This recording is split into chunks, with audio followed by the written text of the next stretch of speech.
School Board, District 13. We want to thank all of you for your attendance tonight, both those of you in here as well as those who will be watching at a later date. My name is Jay Evenson. I'm the opinion editor at the Deseret News. I will be your moderator this evening. We would like to thank our partners, the United Way, the Hinckley Institute of Politics at the University of Utah, the Sutherland Institute, the Utah PTA, the Utah Association of Public Charter Schools, and the Deseret News. Our candidates this evening are the incumbent Randy Boothe and the challenger Cari Bartholomew. The debate will proceed as follows. We will have 60-second opening statements by each candidate. Following that, I will pose a series of questions, and I'll do that in alternating order.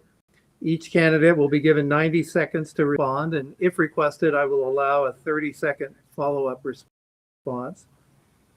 The candidates have not been briefed on these questions ahead of time. We do have a timekeeper, Leah, if you want to raise your hand. And she will hold up warning signs letting you know how much time is left. We'll try, we want to stick within those time limits. If you're in the middle of a sentence, I'll let you finish your sentence, okay? But not if it just goes on and on and on. All right, that's the first half hour. Now the second half hour, we're going to have audience questions, both of those of you who are here in person and those of you who are watching online. If you are online, you will need to post those questions to the chat function on YouTube. And we have someone here who will be collecting those and texting them to me. So we will hopefully have enough to fill up the whole hour. We're beginning at 20 minutes after the hour, so we will go until 20 minutes after 8. Make sure we have the full hour. Before this debate, I met privately with our candidates, and we flipped a coin, and Cari will begin with the first opening statement, and you have 60 seconds. Thank you. Hi, my name is we've got it back up. My name is Cari Bartholomew. Can we not? I have muted.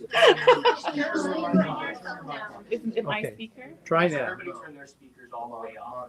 And I'll control your microphones. Okay. Am I good now? Hi, my name is Cari Bartholomew. I am a substituter. I work for co-ops. I am running that our children need to see change. Over and over again, I'm watching kids who are being demoralized and kind of feeling hopeless. And I would like to bring the hope and the joy back into education for both our teachers and our students. I believe in academic excellence, and I don't think that we should be teaching anyone in any way that they are marginalized or that they are victimized. So instead, what I would like to see is a place that is full of encouragement, that is uplifting for all of our children, that we can get back on being highly rated academically, and that we can teach real, true facts about history. My background also is that I grew up in the foster system. So when it comes to treating people like they're victims, it's not something that I'm okay with. We can't. Randy? I'm Randy Boothe and public education. I've been involved for a lot of years, 43 years on the faculty at BYU. I traveled with them around the world, 40 countries, and been able to share some wonderful experiences with those students. 16 years on school boards, board of directors of the work 4 years. It's wonderful. I loved it. I've been able to serve as the chair of academic standards and assessment and vice chair of licensing. Those experiences have led me to 3 priorities. They are, first of all,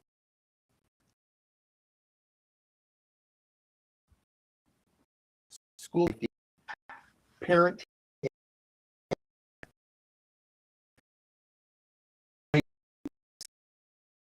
future years.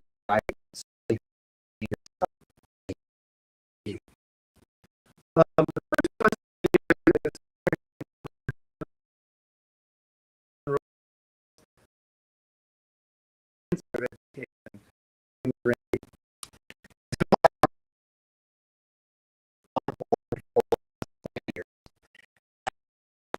all of those instances, the parent-teacher relationship, the parent-board relationship, and I have gone out of the way to foster those bridges and so that the parents who understand their children the best have the opportunity to give us important feedback will help us arrive at good decisions and best practices.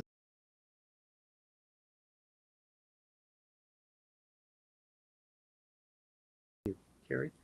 Sure. I bring to the board a mother's heart. I listen to people. There have been so many people in our district who have reached out to me as their advocate.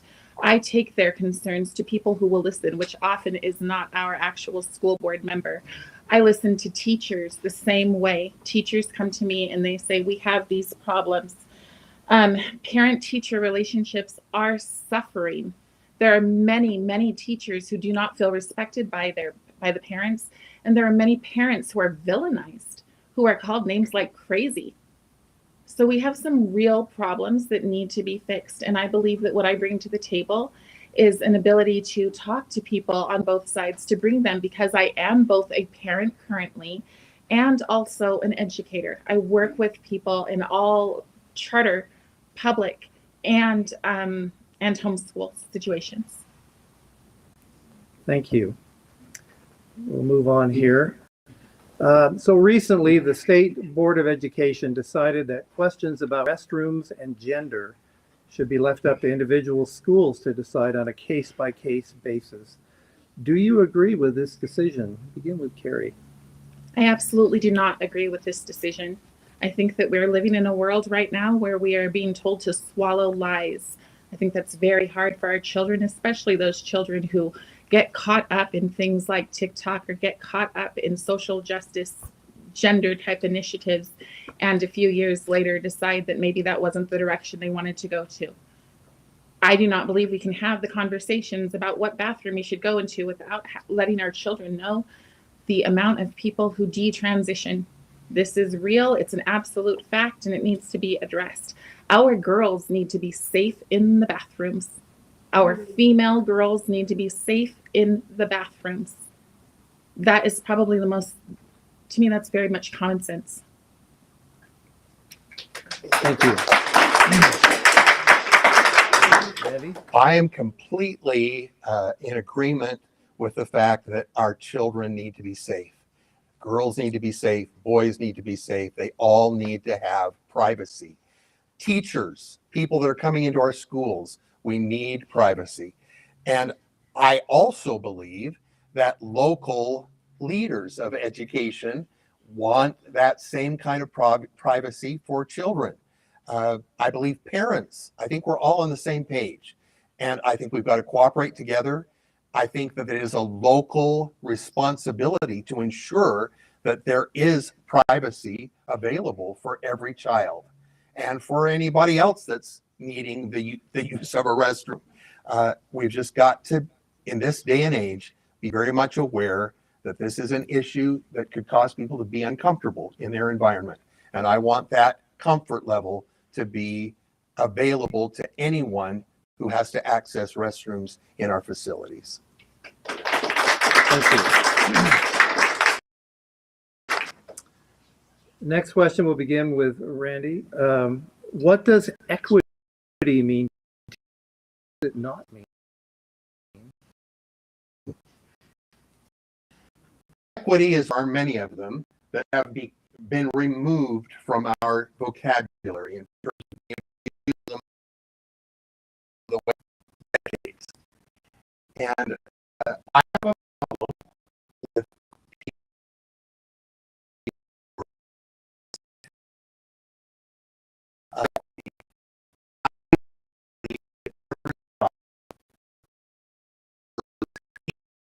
opportunity. It doesn't matter where they come from, their background,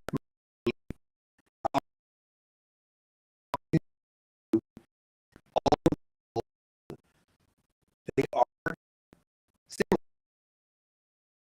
needs. And we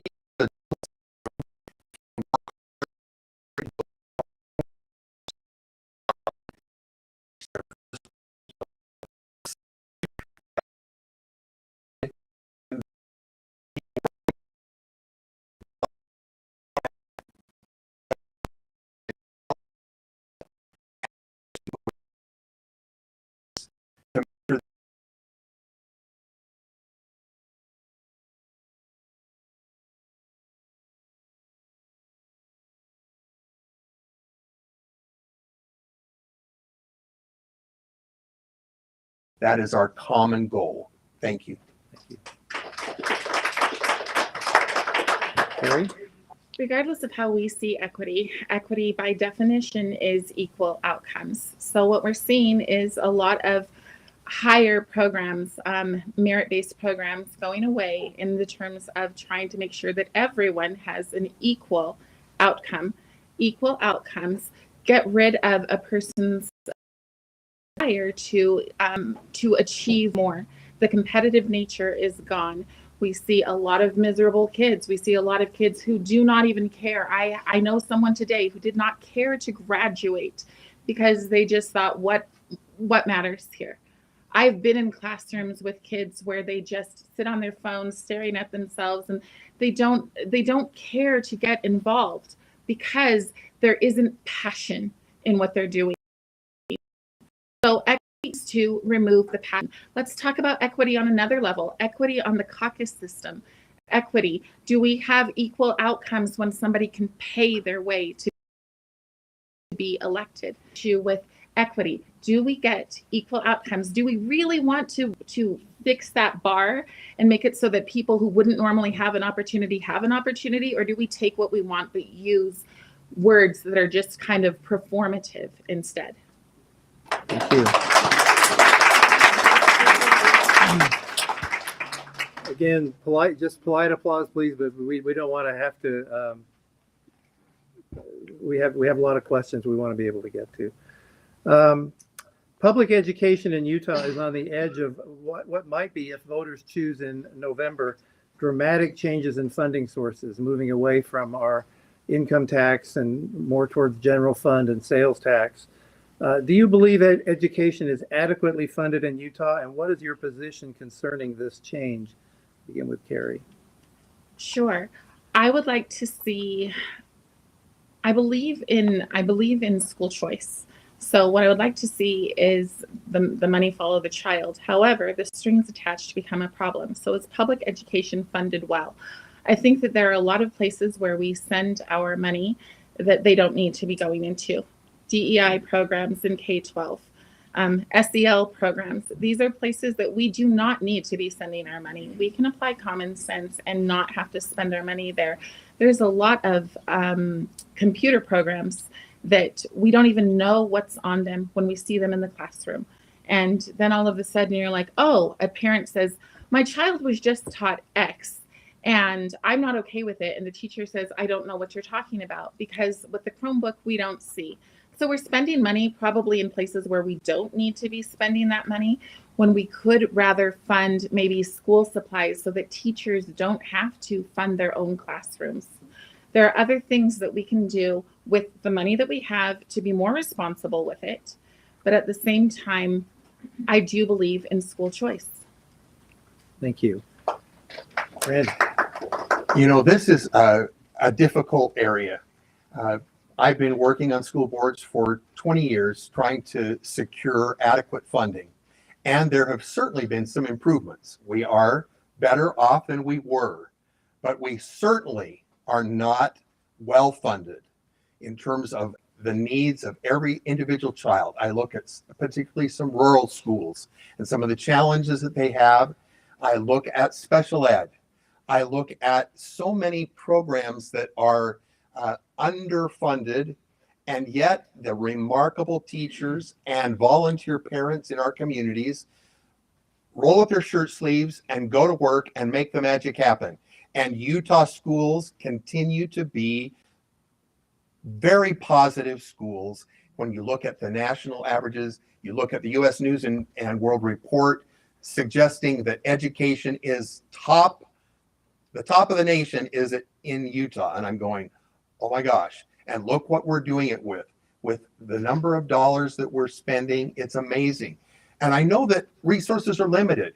So we must, as Cari said, find ways to be very efficient, but we've also got to protect the funds that have been set aside for public education use and not be diverting them to all of the other really good uses that they can come up with. We've got to protect those children. And whether they're having school choice or whether it's going directly into the public schools, we need those resources. Thank you. Thank you. Okay. Comment? Yes, if you'd like, 30 seconds. Yes. Sure. Just on the point about where our schools are today, we saw proficiency rates just this week come out that our schools in literature, science, and math are only at 30%. So it's not really something to brag about. We can do better. Our kids are not excelling, and we can excel. A lot of that is taking away a lot of this DEI initiative type stuff and instead focusing on academics for our kids. Thank you. Thank you. 30 seconds again for a response.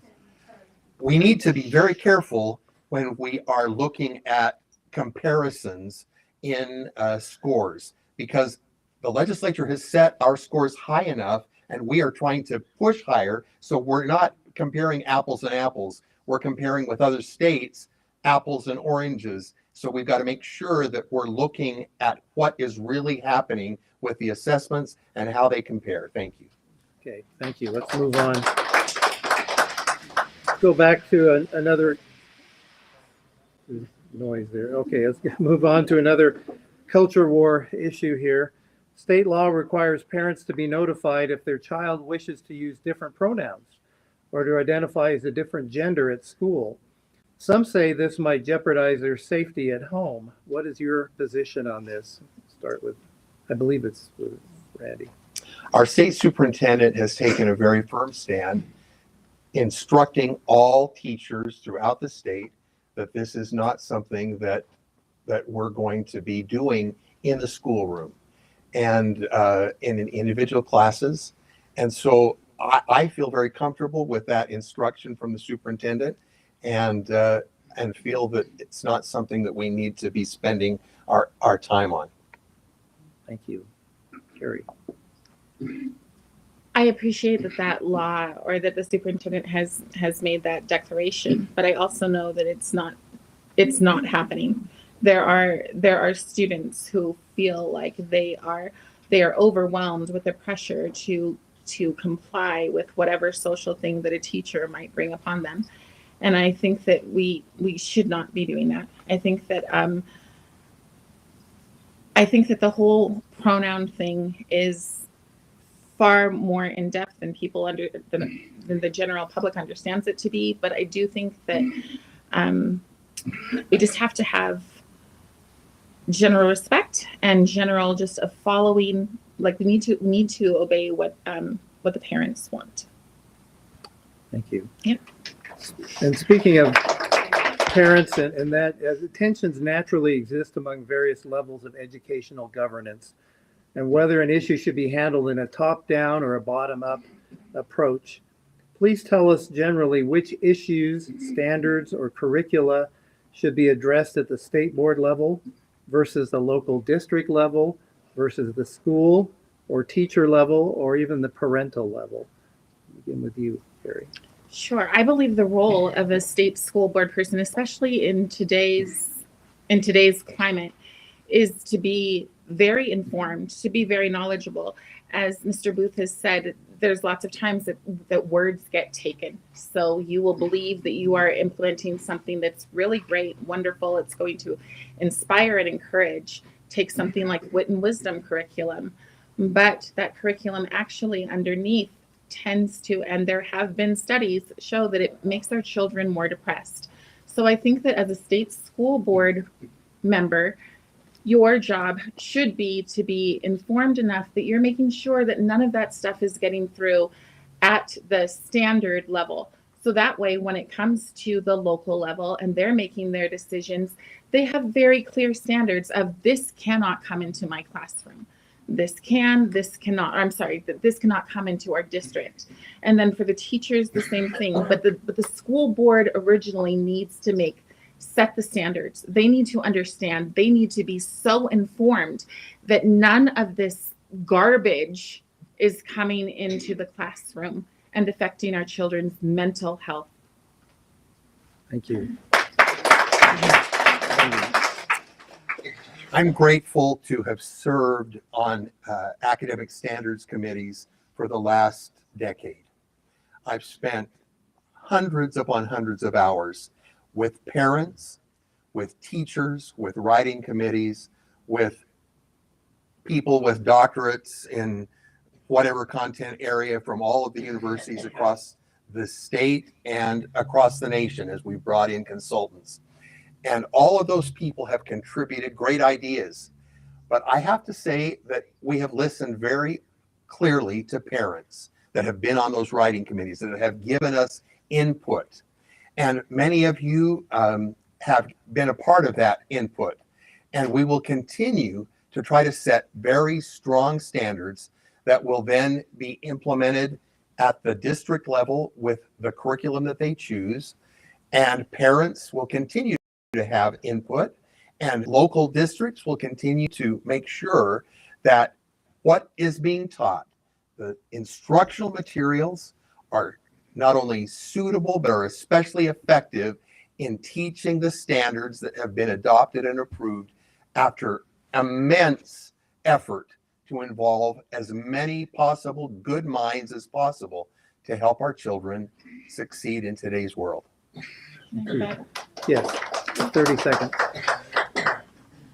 My issue is who we're calling the experts. Many, many times those experts turn out to be grifters, turn out to be people who the parents, when you talk about parents, my experience has been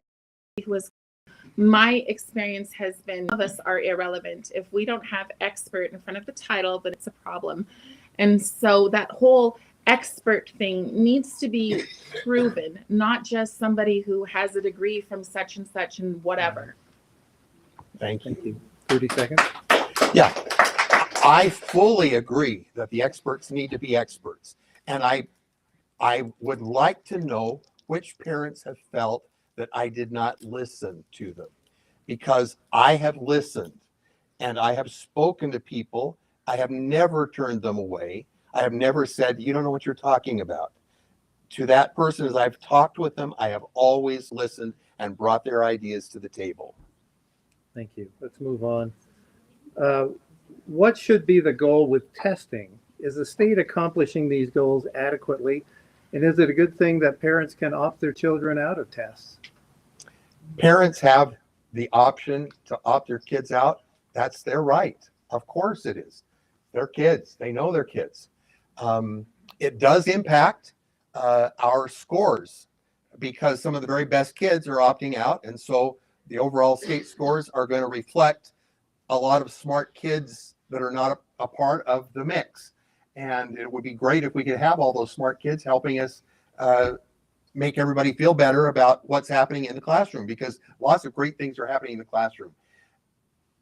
Assessments are expensive, difficult, but boy, are we spending a lot of effort and time and getting a lot of input from parents and teachers to try to improve what is currently happening in the schools. I don't want to over-test.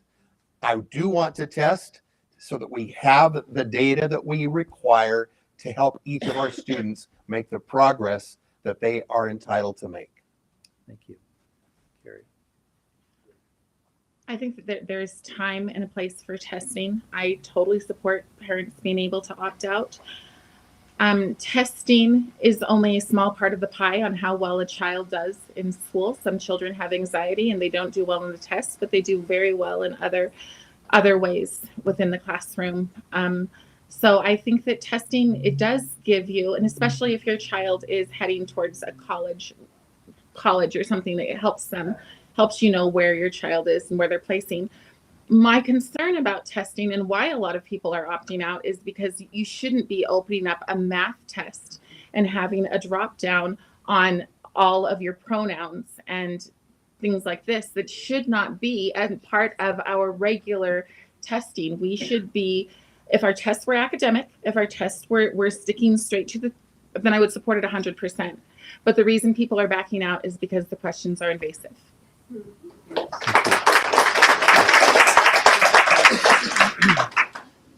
The state board's vision is, quote, upon completion, all Utah students are prepared to succeed and lead by having the knowledge and skills to learn, engage civically, and lead meaningful lives, end quote.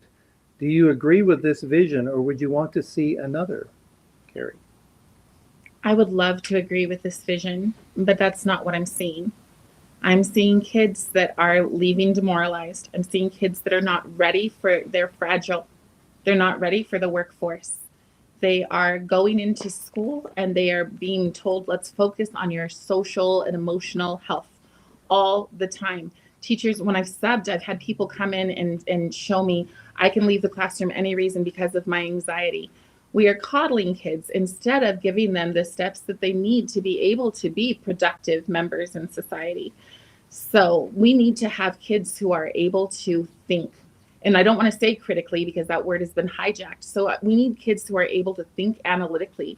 We need kids who are able to compete in that world outside. And our kids, in many cases, aren't. Yes, there are exceptions. There are kids who are thriving. But in many cases, they aren't. Their senior year, some of these kids are going and they're working at Walmart and they go to one class in school. That is not expecting excellence from our kids. We should be lifting them up until the very second that we let them go. Thank you. So I would have to say that I see students differently.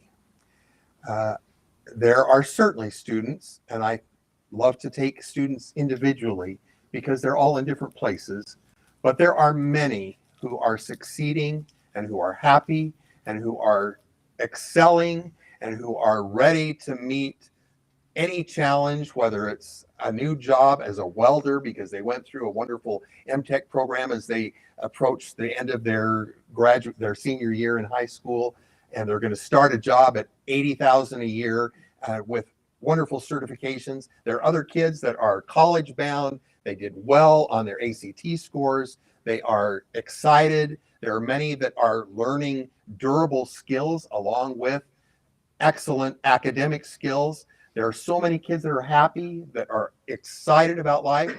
And the ones that are not, I'm concerned for them. And I want to help them. I want to figure out what are we doing as parents, as teachers, as community leaders to help those that may not be finding their way.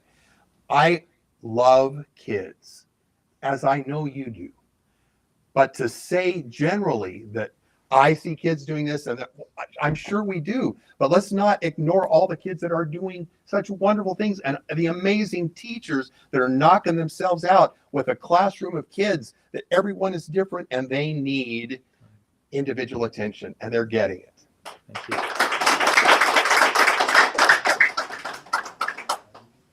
Many ideas have been presented for the future of the State Board of Education, from having its members appointed by the governor to changing the number of board members, or some have suggested eliminating the board entirely and relying on a superintendent only. How do you think the board should be structured? Should it remain as is, or should there be changes? Randy?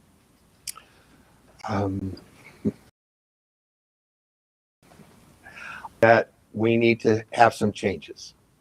And I would say among the most important changes is we have got to find ways to build bridges between parents and parents who also happen to be school board members or grandparents. And I know in some minds it's a problem that we grandparents are so concerned about children because it really is the job of the parents.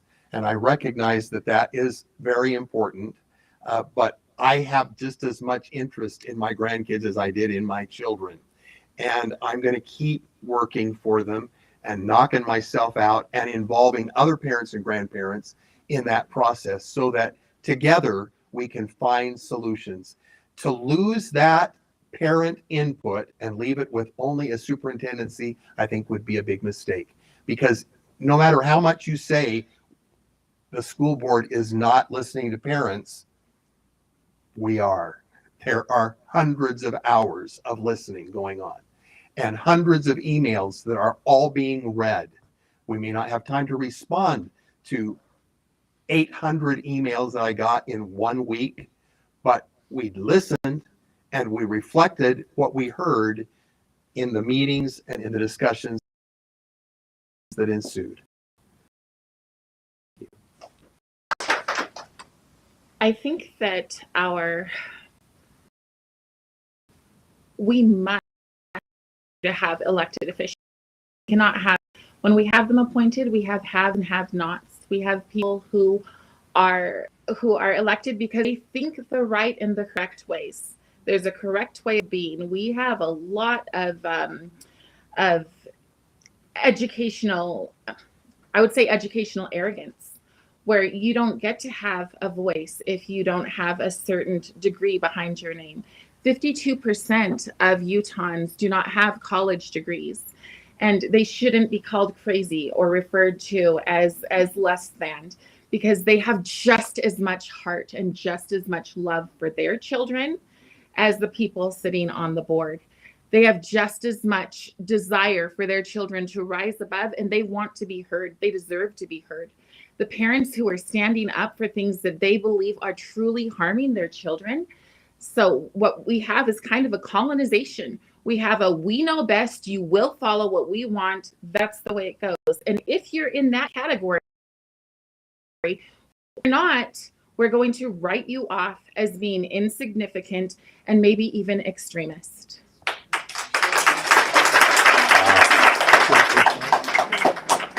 30 seconds. I'm speechless because I think it's so remarkable that we could be in this kind of a situation where parents are being put at odds with one another like this.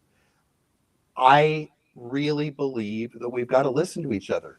And to say that those of us who are on one side are arrogant because we have a college degree, I have not had that experience. And I could find a whole bunch of parents that could come and testify to you that we have listened and we have talked and we've been interested in what you have, what have you expressed? What are your concerns? How can we help solve the problems? Thank you.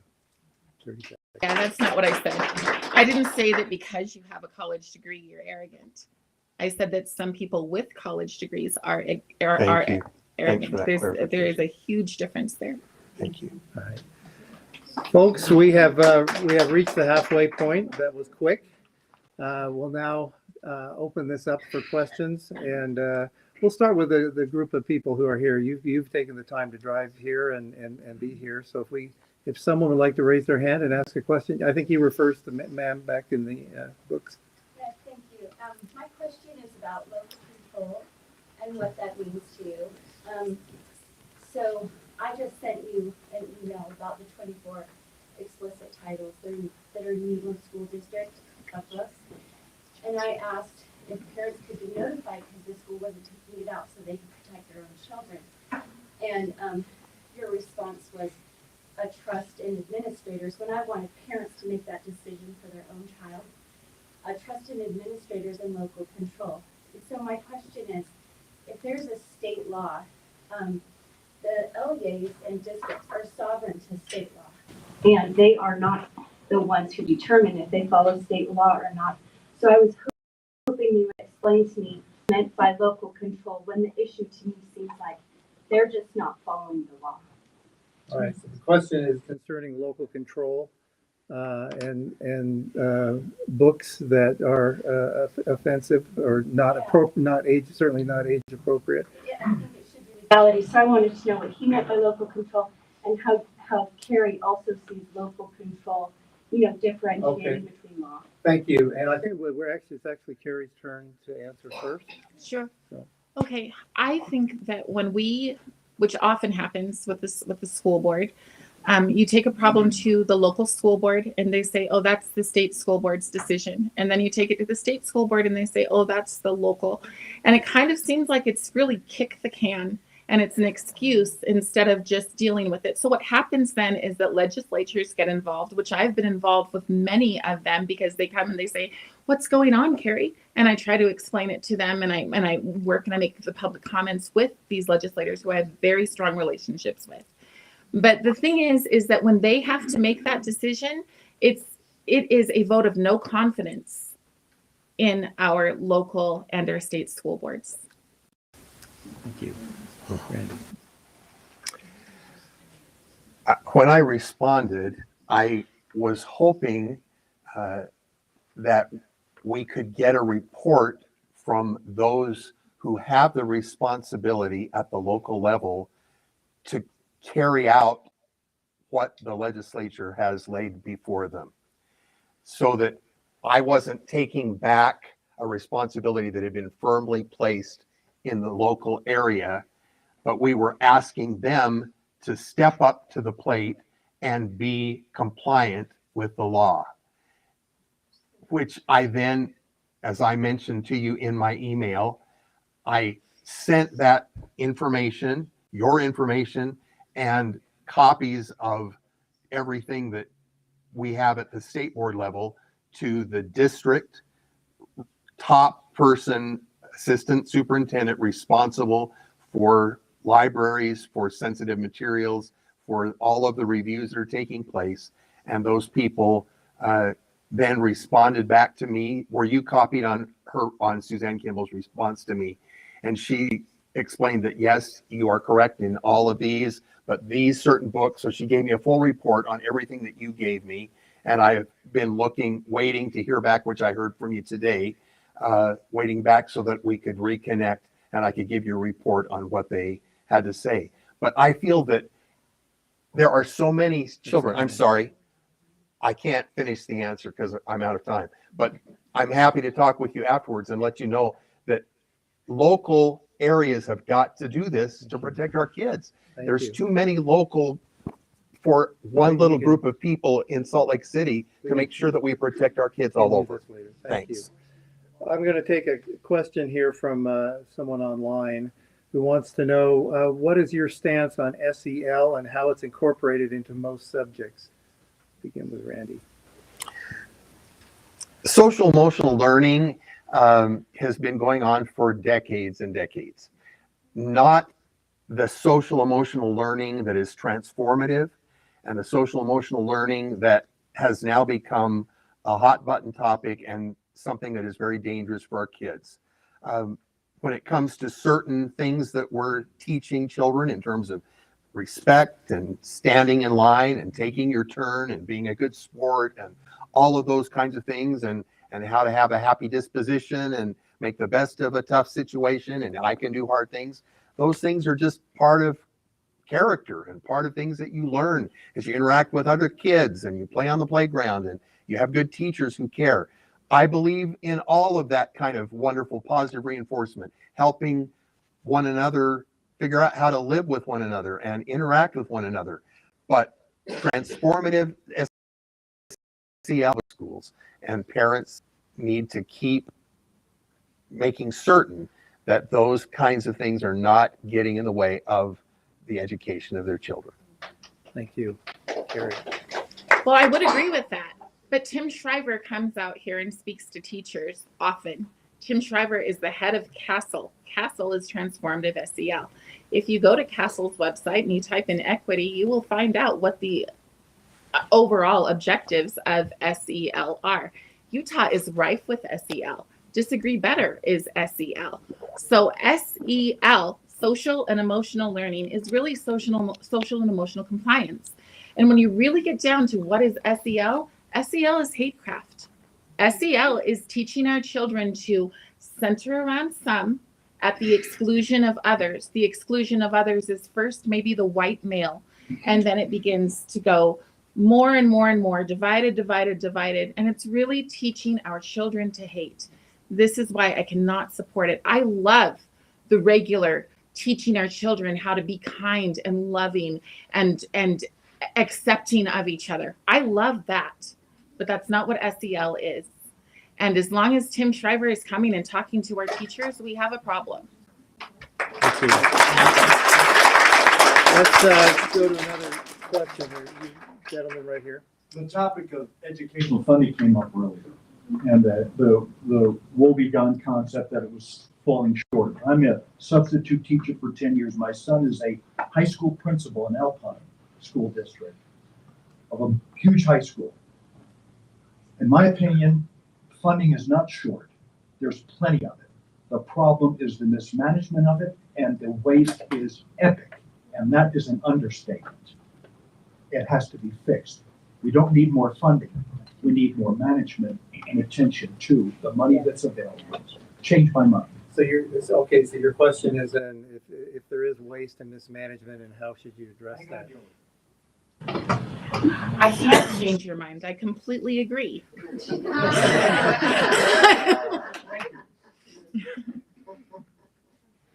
We are surrounded by good administrators. So if there is incredible waste, have you talked with those administrators? Absolutely, and I've seen it day after day. And what do they say? They say, they basically give it a pass. It is something that doesn't concern them. In fact, my son at the high school says, if you don't use it, you lose it. That's what they say. And it is ubiquitous. Well, I'm living in a world where we're trying hard to see where the dollars are being spent and where we can find dollars that are being misspent that can be redirected to critical issues like academic excellence and like higher teacher pay and like school supplies and a lot of other hot button needs that we hear from teachers and from parents and we see ourselves. So when there's waste, I would love for those parents to say, here's some waste, so and let us know so we can go down there and talk with those administrators and see if they would like to share some of that waste with some things that we might feel would be a better use of those funds. Thank you. I'm going to go online here one more time. Do you feel the things like Safe UT and certain school groups are promoting a lifestyle in schools that is appropriate for all children? Does that make sense? Yeah, all right. Randy, I think it's your turn to go first. Things like Safe UT and certain school groups are promoting a lifestyle. Have we already gone through that? All right. Safe Utah. No. All right. App for suicide and things like that. Okay. Oh, Do you think Randy. that's appropriate for all children? Yes. I would say that no. I think that many of those issues need to be dealt with by parents in the home, but they need to be supported. Pardon me? They're promoted in schools. They're promoted in schools. They're on every Let's have the candidates answer and not so much back and forth. It can get I out of hand. apologize. I kind of invited that. So I'm sorry. There's no question that we have got to be very careful about what we are promoting because there are a lot of third-party entities out there who are great. And if it's something that is very valuable for students, then we ought to promote it. But if there's things that are questionable, somebody's got to vet that. So the question is, who's vetting it so that are not appropriate out to this, going to be getting out to the students, and then we're having to repair and backtrack in areas that we don't have time to even accomplish all that we need to accomplish with kids. Thank you, Cari. Right. So Safe Utah app was created to help kids who are have suicidal ideation. And so for that reason, people felt that, that this was needed. One of my big concerns about it was that it said that they were being told to share it with your siblings, but don't share it with your parents. That was one of the main concerns about this. Now we know that suicidal ideation, it pulls you into the whole mental health thing, the whole mental health complex. And the mental health complex in our schools, mental health does not belong in our schools. Mental health clubs that have kids playing at being therapists does not belong at our schools. There are children who really do have mental health issues and they need those to be met. It's not the school's purview. Thank you. The gentleman right back here has had his hand up for a while. Thanks for running. I want to comment you have on your site, but I don't Sure. respond to it. You said I'm a proponent of school choice as one for government regulation. If you'd like to see something with no strings attached, Right. I have some concerns about that. Given that when we talk about the government, if I go back to our founding documents, the government is really we the people. It's a republic, and we elect our government officials, much as you said for the school board we should do that. when we're talking about no strings attached, what is there to prevent there from being fraud and abuse? What's there to prevent someone who takes this money for choice and may use it in ways that we don't understand? I have great concerns. I realize that not all of us have children in school. I do one right here who's in school. I have a daughter who's graduated. But I have, and I'll continue to pay money for taxes to support our schools, after my children grow up. But I, as a taxpayer, want to see that accountability. And I kind of would like you both to speak towards that. Can you read what I said again? You said, I am a proponent of school choice as long as the steps are taken to prevent government regulation.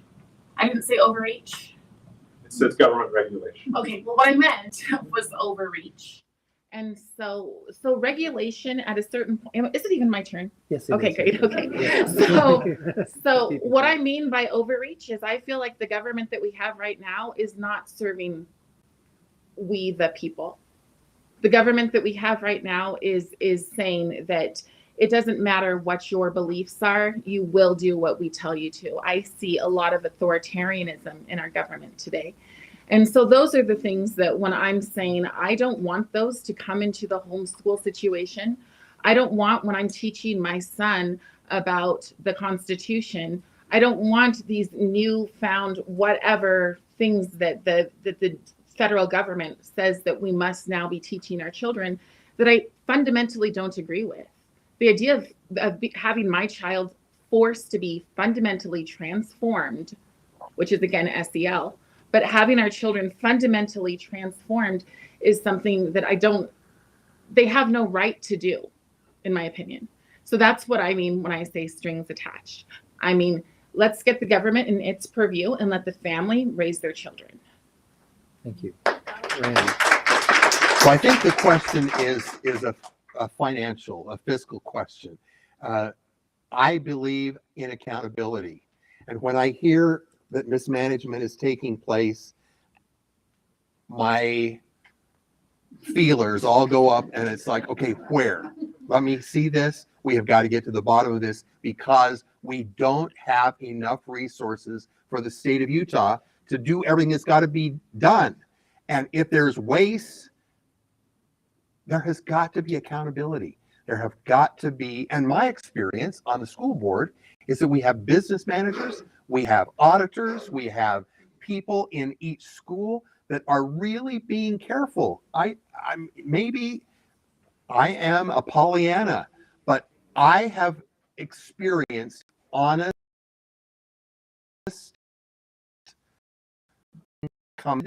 financial people. And Jones at the state board level, he is working way overtime to give us accurate information.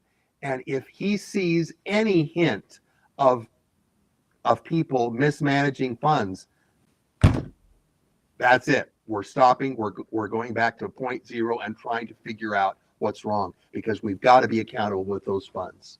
Thank you. Let's go online again here. Give an example of how you've worked with others to accomplish an important policy. You're going to be you're running to be a member of a board, and that takes cooperation and effort in order to get things done. Randy, we'll begin with you. I don't think we need quite as many new laws every year in education. I think that many things can be solved at a local level. For example, there is a wonderful woman by the name of Lysandra Harker in the Provo School District. And Lysandra is a mother who has a daughter who doesn't have enough time to eat. 15 minutes is what is allowed in her elementary school. And she tries to sneak the food in her pockets because by the time she waits in line, there's just not enough time. And she gets a stomach ache. And so Lysandra has been working like crazy. She's done hundreds of hours of research, looked at every state in the union.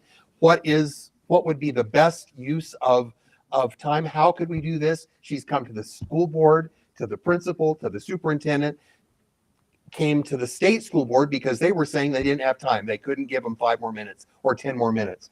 And lo and behold, when they came to the state school board, we met with Marcia Judkins, one of the House of Representatives for that area. and we were able to solve some problems, and I think they're going to get their 10 minutes extra, and that little girl's not going to have a stomachache and can't get lunch. That is the kind of wonderful work with parents who are committed and educators who are trying to solve problems, and a state board who can go, hey, it really is possible. And this is important. Thank you. Sorry. You're fine. Sure. Like I said before, I have relationships with many legislatures. The first thing that I did was worked on R277-328. I helped with the SEC in understanding what that meant and why it was harmful. I helped with removing CRT and helping with the HB 264 Equal Opportunities Initiatives, which means that I spoke with Katie Hall, I spoke with Carrie Ann Lisenby, and I worked with them to understand that not all minorities need to be saved. In fact, most of us would rather just have that ability to have our children learn that they can save themselves instead of having somebody else do that. I've worked on HB 29 sensitive materials. I have been a strong voice about getting sensitive materials out of our schools when people have said, oh, they should stay there because it's really important that Black and brown people have representation, which I don't disagree with. But I do disagree when the representation means that we have to talk about kids in certain situations on buses. That is not acceptable. So I have built these relationships. I've even met with the governor and showed him what ethnic studies really was. And so once I showed him what ethnic studies really was, I got a call yesterday that said, Utah isn't going to touch it. And the reason they're not going to touch it is because I went from person to person to person in our legislature and explained what it really was, because I cared that much that our kids are not being taught to hate. Thank you.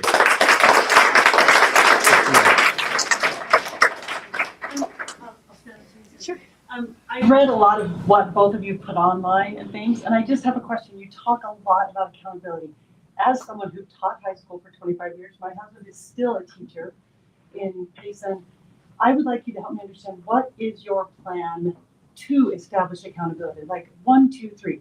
Because one, I didn't have very many problems because of where I taught, right? And I taught the AP classes. My kids came to class. My kids, and I loved being a teacher, and I was a pretty good one, but so was he. Guess what? His kids, because where they come from. Help me understand. And I don't mean to take much time, but as a parent and a teacher, when my kid had a teacher who wasn't teaching, I took the day off and sat in her classroom all day. And guess what? It changed. So help me understand what your plan is to create greater accountability on students, on parents, on teachers, on administrators, when it comes to money, education, whatever. Sure. Let's first start with getting rid of restorative justice. Restorative justice means that the kids are kind of, like, again, I'm going to use that word, they're kind of coddled. They're said that, oh, because they've had generational trauma, they can't reach these standards. We have to show these kids, every single student, that they absolutely can, that they can do more. We need to expect more from our kids. Again, my background is the foster system. I aged out of foster care. This idea that we can't because we've had too much trauma in our lives does not help us. I know it feels really good to say, I'm doing so much for these kids. But the best thing you can do for those kids is have them look up, stand up, look in the mirror and say, I accomplished it. I was able to do it. A teacher helped me do it. Or a parent helped me do it, or a foster parent helped me do it. But we have to, the accountability, first off, is that kid. We have to show the child that we believe in them. The teachers, they need to be supported. Thank you. The teachers need to be supported by their administration. There are lots of times when people, I have neighbors who have sent the kids out of the room because of bad behaviors, and the administrators don't back them up. We need to be backing them up. So I think that the accountability has to come on the most local level possible. Thank you. Randy. I really believe in accountability, and I have seen what accountability can do in a child, in a teacher, in an administrator, in a parent. When you're accountable, you just feel good because you are accomplishing and you're moving forward, and you can see the progress. You can see some of the problems kind of begin to fall away, and you're able to live life a little more fully because you are accountable. A person without accountability is going to constantly be hitting against the pricks, having walls come up right in front of them, trying to figure out, well, how do I get around this? How do I get away with this? How can I ditch fourth period today? Because I'm not ready, I'm not prepared. Accountability builds confidence. And I am so excited to continue to build each child with the help of parents. And sometimes parents want to, push back a little bit on accountability because it requires time and follow through. And that is what's required from every teacher and every parent and every student that wants to be accountable and then enjoy the blessing and the rewards of accountability. I fully support accountability, and we have been working and will continue to work to streamline ways that we can help one another be accountable to one another. Thank you. I'm going to take one more question from the audience. I know there are many of you here, and I'm sure both our candidates will be happy to stay and talk to you individually as well. This woman right here has had her hand up for a while. Thank you. Jamie Rendell with Path Forward Utah. And 2 years ago, I asked a good friend of mine, Joe Perry, to run for state school board. This year, I have 2 candidates that were running. And the reason being is that I'm listening to what you're saying, and I think all of a sudden, I think you're starting to catch on to some of the concerns parents have had. So my question, I'm going to do the Natalie Klein question there. I was the biggest fighter for Natalie Klein to resign. However, I feel like her voice did not get heard, and she was bringing up a lot of the concerns that now you're seeing, SEL and these other things. So on one hand, I think she crossed the line and she was inappropriate. She should have resigned. She's not going to continue. But this other part of me goes, she brought things to my attention, and she tried to bring things to the school board's attention that I don't think her message was heard. So I'd just like to know what you feel in hindsight now on some of the things that she was trying to bring up. I think that she brought up and continues to bring up many important initiatives and issues that need our attention. In bringing them up, I would have hoped that she could have presented them in a way that would have welcomed input and feedback and interaction and dialogue between the peoples, rather than saying, this is a problem and this is the person who has the problem, or this is the school, or this is the teacher. And that, anytime that you're pointing a finger like that, even if it's a legitimate finger, and it definitely is happening, is not perhaps as effective of affecting change as if I were to go to that individual, maybe in private, with an administrator or with somebody who they have responsibility to help them see these are concerns that are being brought by parents, or these are things that have got to be fixed. And are you ready to fix them? We want to help you fix them. And if you don't want to fix them, then bye-bye. But if there are legitimate concerns, let's solve them in a different way than just putting it on social media and hoping that everybody is going to rah, we're going to fix this, because that may not get it done quick enough to save this next generation of kids. Thank you.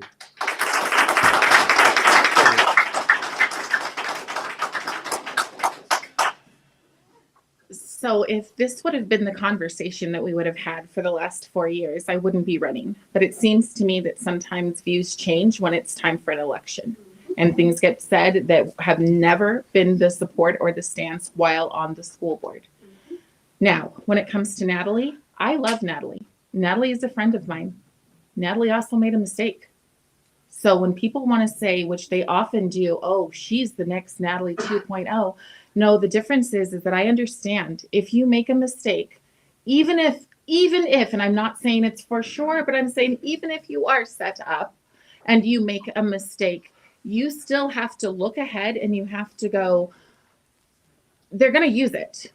They're always going to use it, because we live in a time of repressive tolerance where this side can do whatever the heck they want, and this side can do nothing. And anytime this side even opens up their mouth, we will crush them. That's what I mean by hate craft. That's the reason that I'm running, because we can't teach people to hate each other because this group says that you should hate this group. We can't do it. And we can't do it to our kids because it's psychological abuse. That's why I'm running. That's what I stand for. And my views will not change between now and the next election. Thank you.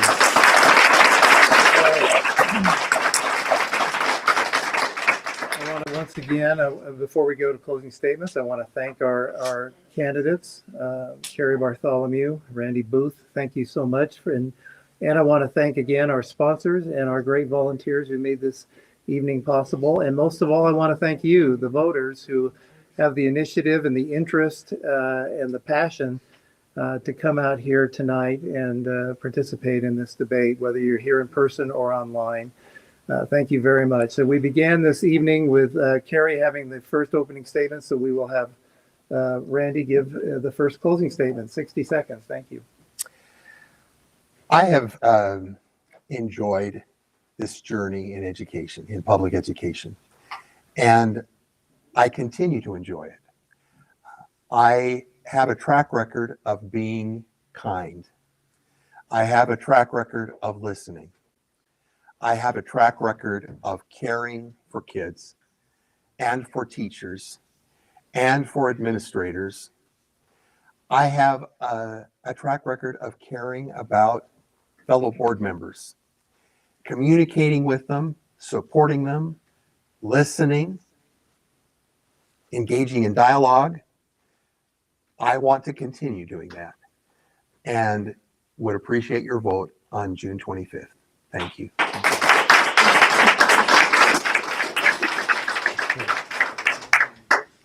What was missing from that statement was parents. Parents were missing from that closing statement. I am here to be a parent's voice on the board. I also work in education. I love kids. Anybody who knows me and sees me around kids knows that I love kids. I also love my country, and I want American excellence taught. I want our children to not hate and want to dismantle our country.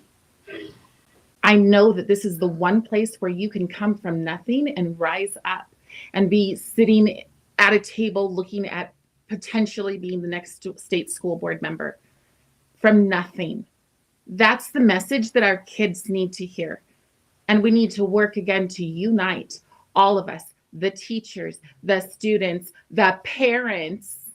And charter schools. And charter schools, absolutely. And charter schools and public schools and homeschools. Thank you. Thank you to both candidates.